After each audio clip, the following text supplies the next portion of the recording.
Meu pronunciamento vai também na esteira daquilo que foi dito aqui pelos senadores que me antecederam, Cristóvão Buarque e o senador Aloysio Nunes, que com muita propriedade fez uma análise detalhada deste plano de investimento logístico em logística que a presidente da República apresentou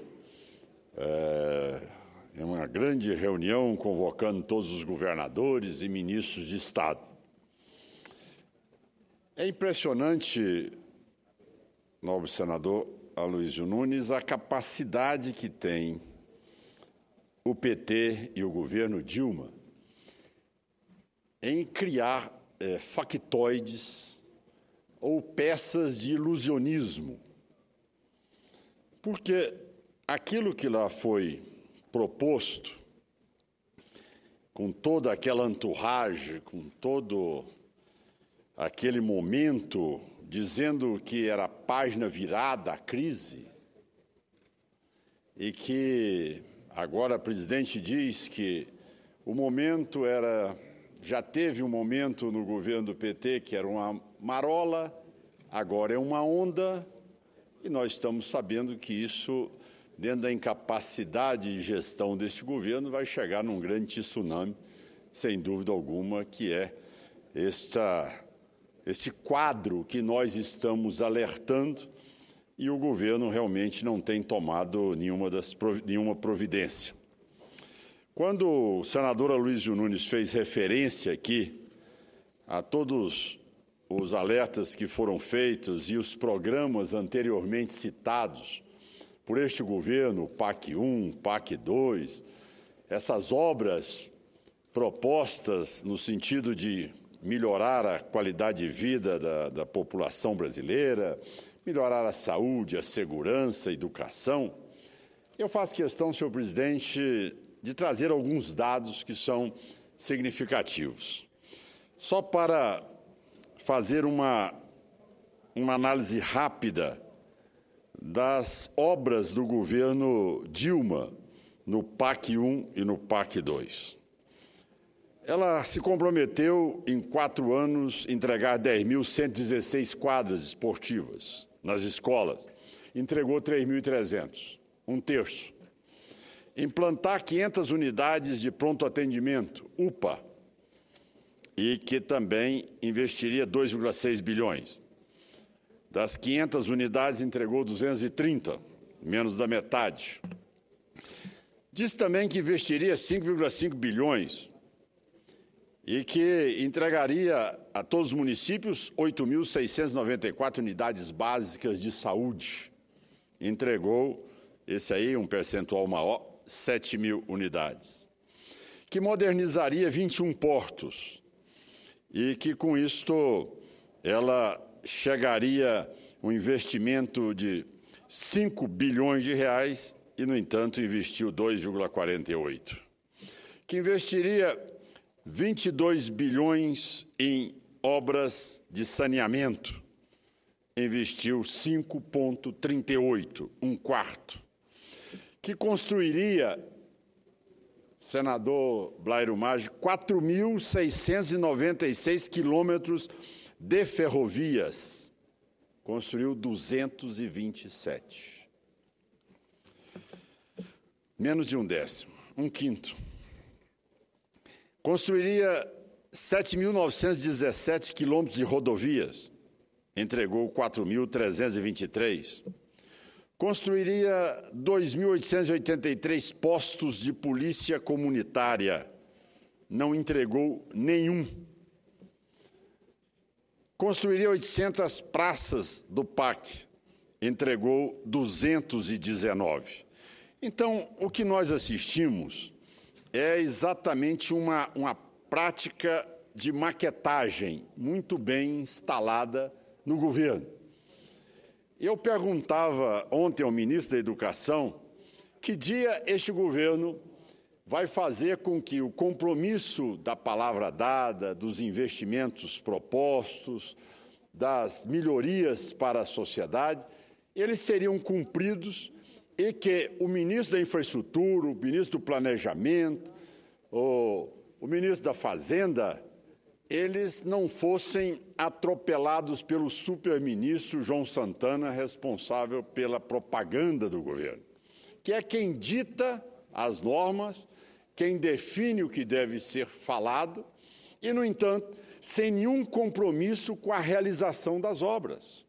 Mas nós não estamos falando hipoteticamente, nós estamos provando com os dados aqui em todos os programas de aceleração do crescimento em que a presidente Dilma foi considerada pelo ex-presidente Lula como sendo a madrinha, a pessoa que se ocuparia para que isso realmente pudesse ocorrer. Mas, se isso não bastasse, nós estamos agora assistindo algo mais grave. O que é? Nós estamos assistindo, senadora Luísio Nunes, e também o senador Blairo Maggi, aquilo que nós e a nossa geração assistiu, que foi um momento extremamente grave da economia brasileira, onde nós chegamos a ter aí uma inflação de mais de 2.000% ao ano.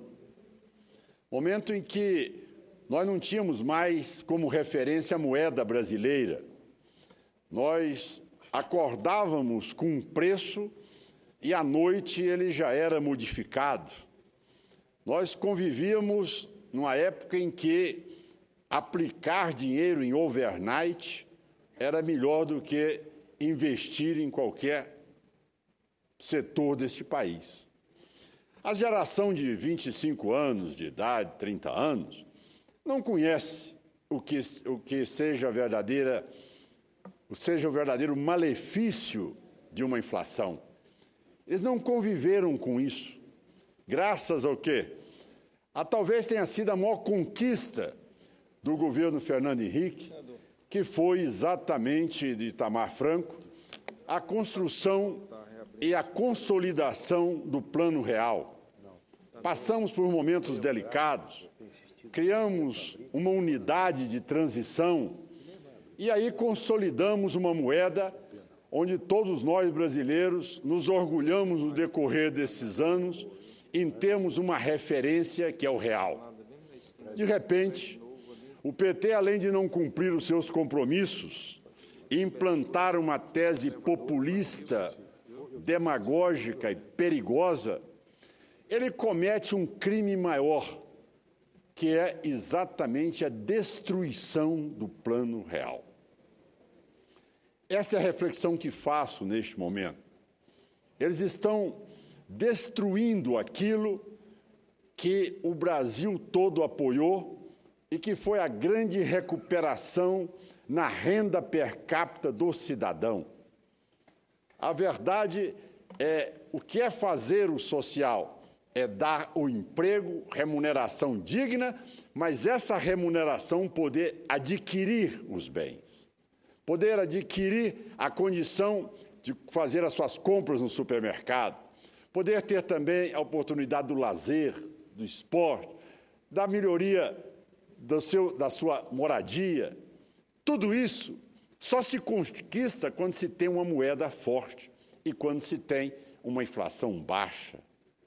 Ora, o senador Cristóvão Buarque, também o senador Aloysio Nunes, foram unânimes em dizer esse processo que hoje deteriorou completamente. A inflação, ela chegou a um ponto onde todos nós estamos assistindo só na energia elétrica, na residencial. O aumento foi de 58,47%. 58,47%. Por quê? O governo não quis fazer o ajuste. E aí, volta à tese do senador Aloysio Nunes, aí o governo quis utilizar naquela hora, sabendo o mal que faria a todas as distribuidoras, a todos os empresários que investiram nessa área, mas aí veio o lado demagógico, não pensou no Brasil, pensou apenas na sua reeleição. E aí edita uma medida provisória e diz, vou baixar a taxa de energia elétrica para todas as pessoas e vão pagar 18% a menos. Ocupou a rede de rádio e televisão. Fez uma manifestação, fez um manifesto para todo o país, como fosse o grande, vamos dizer, conquista, a baixa da energia elétrica. Senhores senadores, 58,67% de aumento nas residências, nos domicílios, nas casas. Hoje a maior demanda na cidade do interior, Vossa Excelência não sabe, é pedir lá ao prefeito, paga minha conta, que eu não tenho como pagar a conta de energia elétrica. É o caos hoje instalado. O cidadão não tem como quitar a conta de energia elétrica.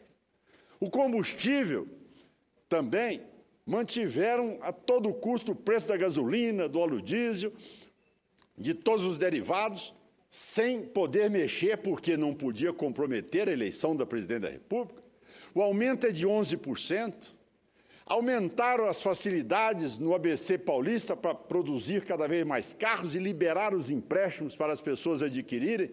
Hoje está a população brasileira com o carnê do carro na mão, e não tem como pagar, ele não tem como pagar o IPVA, ele não tem como pagar a gasolina para o carro. E o governo não teve a responsabilidade de investir exatamente em transporte coletivo.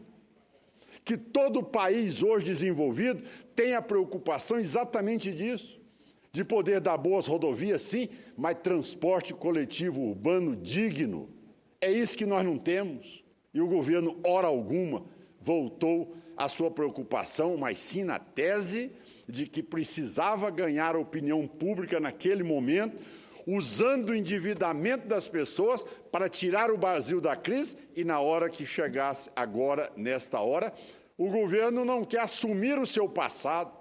Agora, isso não, isso aí, infelizmente, ocorreu, é uma crise internacional. Não tem crise internacional nenhuma. O mundo, a economia mundial, cresceu 3,5%. Quem puxou a economia mundial para baixo foi o Brasil, que cresceu 0,1%, numa nova metodologia. Não sei se mantida a antiga, não teve um crescimento, foi negativo.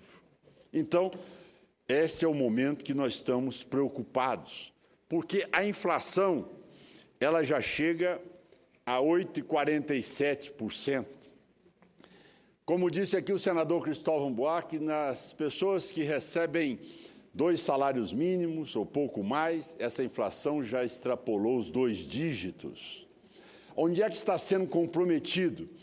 Principalmente na energia elétrica, na cesta básica, no aluguel e no combustível. Daqui a uns dias, o ministro Mor, o maqueteiro João Santana, vai querer buscar o bode expiatório. Vão querer responsabilizar, senador Blário Maggi, exatamente o setor rural por ter aí amanhã o aumento do preço da cesta básica. Aí sim, é o governo tentando achar responsáveis diante da incompetência que não tem a coragem de assumir. E nessa hora, nós precisamos de ficar atentos e, desde já, mostrando a toda a população brasileira que todo esse descontrole é exatamente por falta de uma política que seja de respeito a todos os cidadãos brasileiros e onde a meta principal do governo é exatamente se manter no poder. Isto é que está destruindo o país. Essa tese de que pode utilizar de todas as prerrogativas, aí realmente as pessoas podem utilizar a máquina do Estado, inibir todos os outros segmentos da sociedade para reconduzi-la ao poder. Nossa preocupação é que isto que foi mostrado ao Brasil como esse plano de investimento em logística não passa nada mais do que um plano de marketing. Esses 69 bilhões, eles significam 0,3% do PIB. 0,3% do PIB. Ou seja, o que o Brasil, o que a presidente cortou, contingenciou, congelou no orçamento, em um ano, como disse Vossa Excelência, é o que ela está propondo investir durante os próximos 4 anos. Mas, se não faltasse isso, nós assistimos também o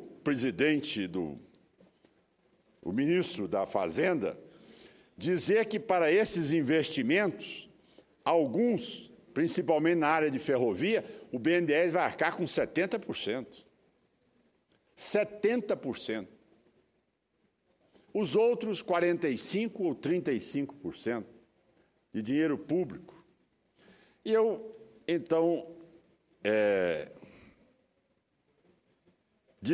aconselhei ao ministro da Educação que corresse no ministro Levi para ver se tinha condições, pelo menos, de recompor o orçamento da educação, que foi cortado em 9,4 bilhões, onde 178 mil jovens não têm hoje acesso ao FIES, aonde o corte na saúde foi de 11,5 bilhões de reais. É o menor, vamos dizer, orçamento em ações de saúde dos últimos anos. É o menor percentual que é aplicado em investimento nos últimos anos, ou seja, o governo da presidente Dilma, o primeiro governo da presidente Dilma, foi o que menos investiu em infraestrutura no país. Ora, diante de uma radiografia como essa, em que nós não estamos aqui falando de hipóteses, nós estamos aqui trazendo dados que são aqueles bem já definidos por esses 4 anos que nós avaliamos diante daquilo que o governo propôs, nós nos preocupamos, porque, além de tudo isso, falta o que é fundamental para um governante, que é exatamente a credibilidade. Nessa hora é que preocupa a todos nós. Algum investidor vai ter a coragem de realmente entrar nesse leilão? Senhores senadores, veja bem, naquele momento auge da economia brasileira, com o pré-sal como sendo a solução dos problemas do país, com o presidente Lula sujando a mão de petróleo e dizendo que ali era a solução e que o Brasil não teria mais que importar combustível, nós seríamos grandes exportadores de petróleo. O que nós estamos assistindo hoje é que aquele leilão não foi leilão nenhum.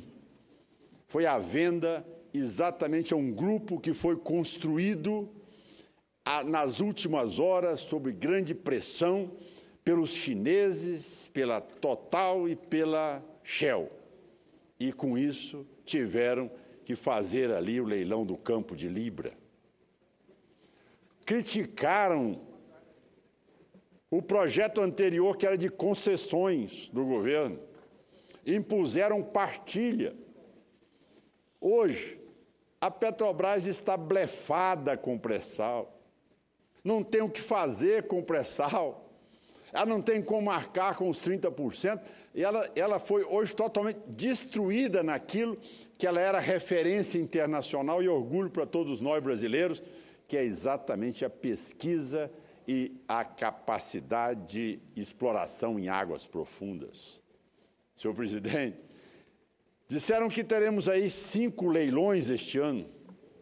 Quem vai acreditar em um governo que altera as regras, que impõe medidas provisórias que destruiu todas as distribuidoras de energia do país, que propõe aos empresários a desoneração da folha de pagamento e, terminada a eleição, faz exatamente o contrário, uma medida para retirar todas elas, todas as desonerações, que pensa exatamente em poder cada vez mais se usufruir da boa-fé do cidadão, mas que hoje já não goza mais dessa credibilidade. E, para encerrar, senhor presidente, é dizer que, nesta hora, com toda essa maquetagem, com toda essa peça de ilusionismo, até com toda essa novo viés do governo, será muito difícil de recuperar a sua credibilidade.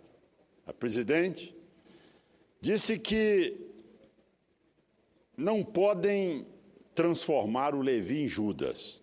Tem toda a razão, até porque ele não tem culpa alguma. Ele não mudou o discurso. Quem mudou o discurso foi o presidente da República. Ora, infelizmente, e um homem muito inteligente e habilidoso, quis, naquele momento, tentar reparar essa falha enorme e disse que o Levi estava mais para Jesus Cristo. Ora, realmente uma comparação infeliz. Mas o que nós temos a dizer, senhor presidente, é que nós estamos imensamente preocupados com o caminho com que o Brasil está trilhando.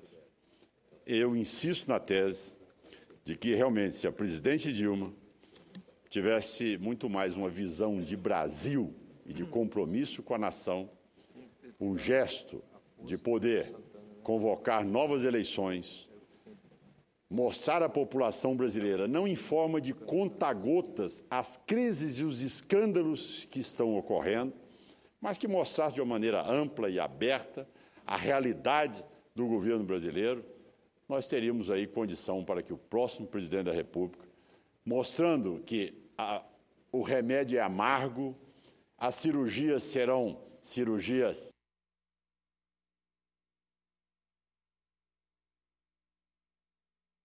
mas que seria a maneira de salvar o Brasil. Acredito que a população brasileira estará disposta a fazer essa cota de contribuição para reerguer essa nação. Do contrário, senhor presidente, ninguém admite ter que abrir mão de seu salário, do seu emprego, da sua aposentadoria para um governo que não sabe aplicar o dinheiro corretamente e muito menos tem competência gerencial. Muito obrigado, senhor presidente. Era o que tinha a dizer.